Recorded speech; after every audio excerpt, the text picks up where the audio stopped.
Susno 2G kembali membocorkan keanehan kasus Vina Cirebon. Susno mengatakan, di berkas persidangan terjadi pembunuhan jam 9 malam. Akan tetapi ada bukti HP chat Vina pukul 10 malam mengatakan kalau masih hidup. Saksi lain mengatakan bahwa jam 10 malam lewat, dia melihat kendaraan Eki melaju kencang seperti orang mabuk, membawa sepeda sambil zigzag, dan sempat mengangkat sepedanya sambil melaju kencang. Ini kalau ada dalam ring, ya posisi Polri itu udah terpojok, ya sudah terpojok dan masih bertahan dengan pukul-pukulan. Kata berkas pembunuhan, dibunuhnya jam 9 malam. Tapi kata HP jam setengah berapa itu? Jam 22:14 menit 10 detik masih hidup. Nah gimana? Katanya dibunuh jam 9 malam. Dari jauh itu dia oleng kenceng sambil teriak-teriak kayak orang gembira, gitu seneng. Terus standing. Oh standing. Oh, Iya. tempat standing itu. Standing. Sebelumnya nabrak apa, Pak? Yang listrik apa trotoar itu? Yang saya lihat mah nabrak trotoar, terus mental orangnya kena tiang listrik. Gitu. Sempat terseret nggak kendaraan Nggak ada. motor atau? Nggak ada. Nggak ada. Itu terlungkup dua-duanya. Artinya motor itu tidak terpelanting motor, Pak? Nggak ada. Gitu. Waktu pas Bapak lewat melintasi di situ jam berapa, Pak? Kurang lebih ya sekitar jam 10-an lah. Lebih. Soalnya saya sampai penginapan itu belum jam 11. Gitu. Seberapa yakin Pak Bapak itu melihat Vina dan Eki di situ? Saya yakin 100% insya Allah itu. Karena apa? Dengan ciri-cirinya motornya itu biru fluorasid, terus di stripnya itu ada kuning, warna kuning. Itu. Dari foto atau helm atau lainnya? Helmnya itu yang saya lihat kan saya cuma sebentar nggak nolong ya. Lihat itu helmnya warna merah putih, merek KYT. Itu kalau nggak salah. Itu waktu kelihatan memang yang naik motor itu kelihatan terkesan mabok atau gimana? Saya berpikiran kayak orang mabok. Kata berkas pembunuhan, dibunuhnya jam 9 malam. Tapi kata HP jam setengah berapa itu? Jam 22:14 menit 10 detik masih hidup. Nah gimana? Katanya dibunuh jam 9 malam. HP itu, pembicaraan HP itu ada dalam berkas. Makanya saya katakan bisikan dari langit ada pada polisi, ada pada jaksa, ada pada hakim pengadilan tingkat pertama, ada pada hakim tingkat banding, ada pada hakim di tingkat kasasi. Ada itu, pegang mereka itu. Jadi bukan Partogi itu bukan nyari di mana-mana, bukan nyari di selokan, ada di berkas.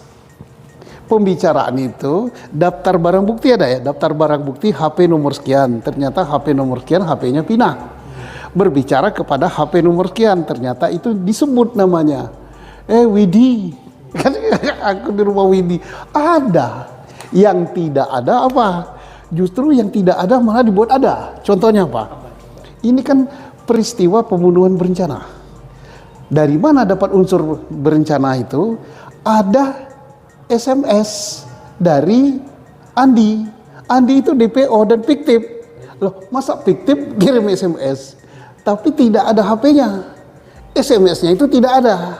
Tetapi di dalam kesimpulan dikatakan bahwa perencanaan oleh Andi ngirim WA kepada ngirim SMS zaman itu ya.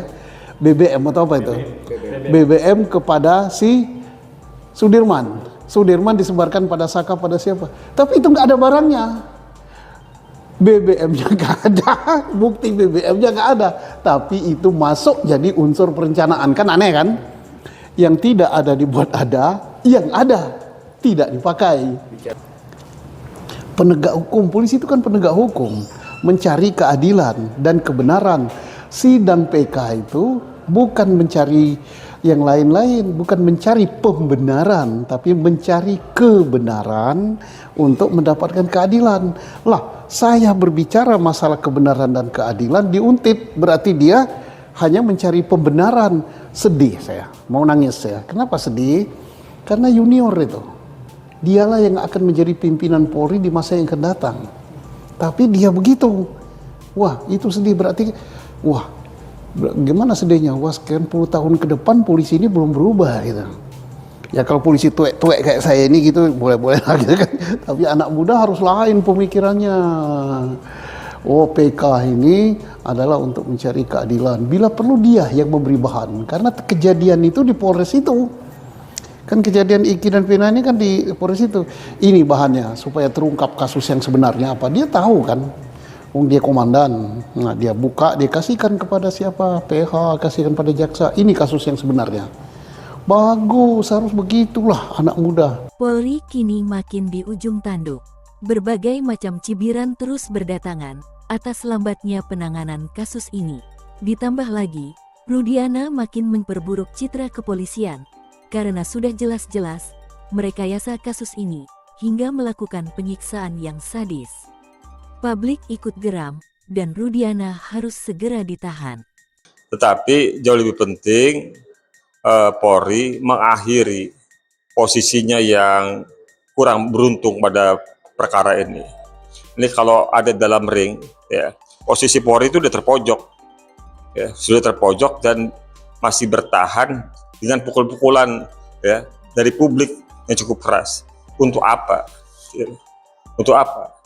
Untuk apa mempertahankan, ya, duri dalam daging, ya, yang mengganggu merusak citra polisi cukup besar.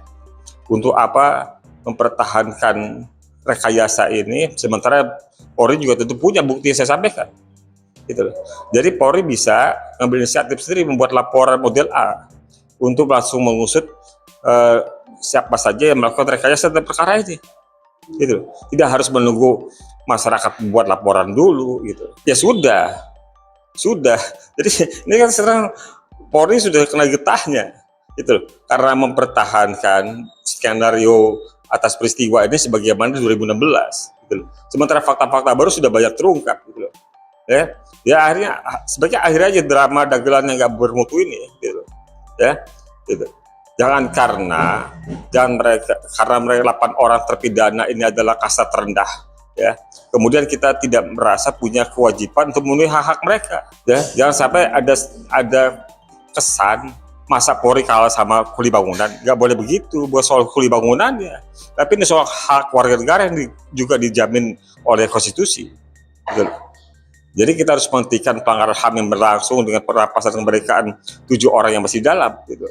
Saya berharap satu kepada Ketua Mahkamah Agung Profesor Haji Saripudin untuk memilih hakim-hakim yang memiliki integritas, ya. Saya tidak menyikapi, saya silakan. Ini kan nanti kan ditayangkan kan. Setelah ditayangkan baca komentarnya aja.